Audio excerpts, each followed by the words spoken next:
الفاتحة.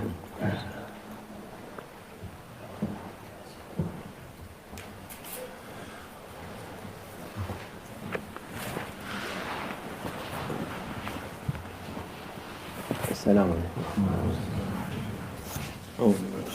بسم الله الرحمن الرحيم والصلاة والسلام على رسولنا محمد سيد الأولين والآخرين مدد يا رسول مدد يا سادة الأصحاب مدد يا مشايخ الدستور وإن شاء الله فاز والناظم حقاني مدد طريقتنا الصحبة والخير في الجمعية. بسم الله الرحمن الرحيم. إن كيد الشيطان كان ضعيفا. صدق الله العظيم. Allah Azze ve Celle buyuruyor, şeytanın hilesi mekri ne kadar şey yapsa da Allah says that the tricks and traps of Shaytan, no matter how hard he tries, zayıftır. Are weak. Şimdi şeytanların hüküm sürdüğü zamandır. We now live in an age where the devils and Shaytan have rulership. Onun da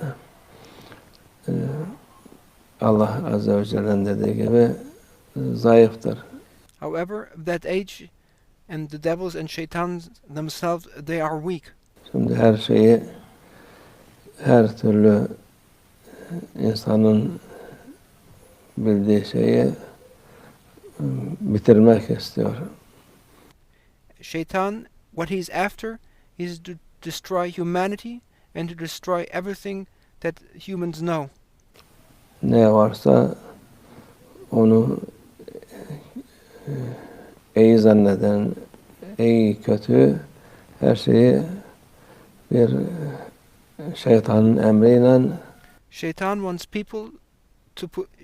to put people into a state where they can no longer distinguish between right and wrong, and when there is no longer any barrier between what is right and wrong, and when people are solely under the command of Shaytan. Onları hepsini bitirmek istiyorlar bu şeytanlar.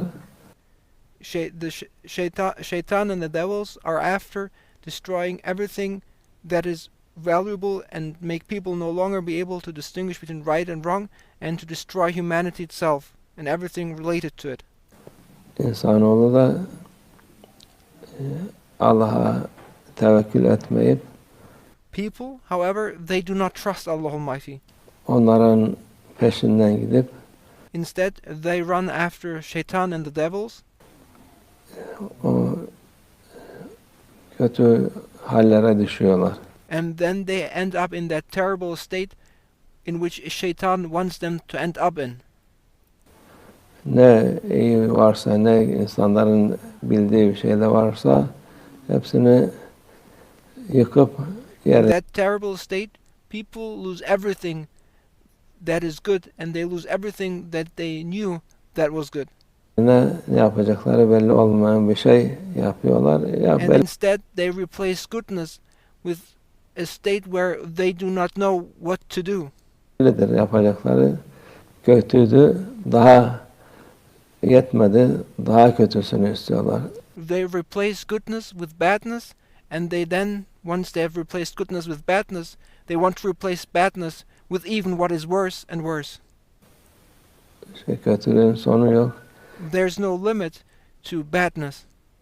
Onun nefsin istediğin sonu yok. Şeytanın There is no limit to what the ego desires. istediğinin sonu yok. And there's no limit to what Shaytan desires. Ne kadar yaparsan o kadar daha fazla. The more you follow them, the bad you become, the worse you become, the more they want you to become worse and worse. İster. Yani ben bir günah yaptım. Bunu tövbe etmedim. So for example, if you commit a sin, if you don't ask Allah Almighty for forgiveness, bu yetmez der.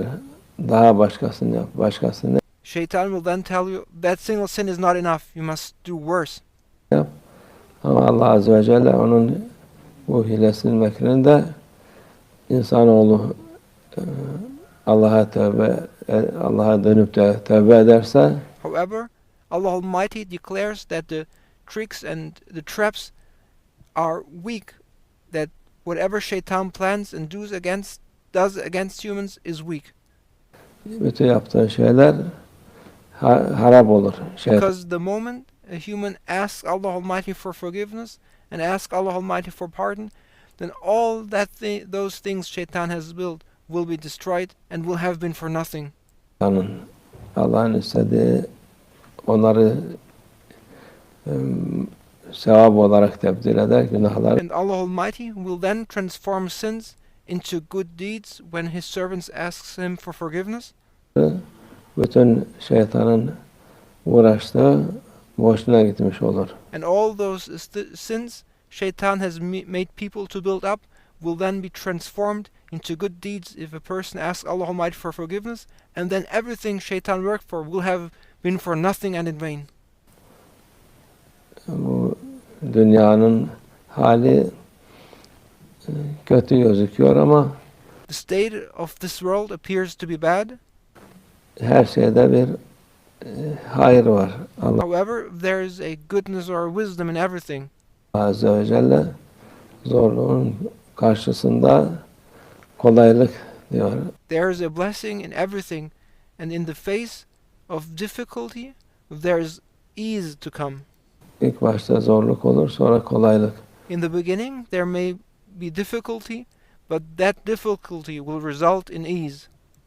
Zorluk insan kötülük yapmaya insan için daha kolay. It is easier for people to do bad things. İyilik yapmaktan, ama onu yapmasa o vakit iyilik oluyor. It is difficult for people, however, to do good things. However, if people resisted to do bad things, that will be recorded as a good deed. İyilik de o kötülüğün zorluğunu gidermiş oluyor. And when you do goodness, then that difficulty of doing goodness will decrease. Mükafat fazla oluyor. And the rewards will increase. Ne kadar zor olursa o kadar mükafatı fazladır. And the more difficult things are in the beginning, the greater the reward will be for you. Şimdi bir şeytan Müslüman olanlara da yine bir hile yapmış. And there's yet another trick how Shaytan cheats and fools Muslims. Efendim işte ben namaz kılamıyorum. People say, I'm unable to pray, for example. Namaza durduğum vakit bilmem çarpıntı oluyor, şu oluyor, bu oluyor. When I want to pray, they say, I cannot start my prayer. I cannot pray because I'm in a state that makes me I'm in a state which makes me impossible to pray. I feel bad. I feel overwhelmed. I feel crushed.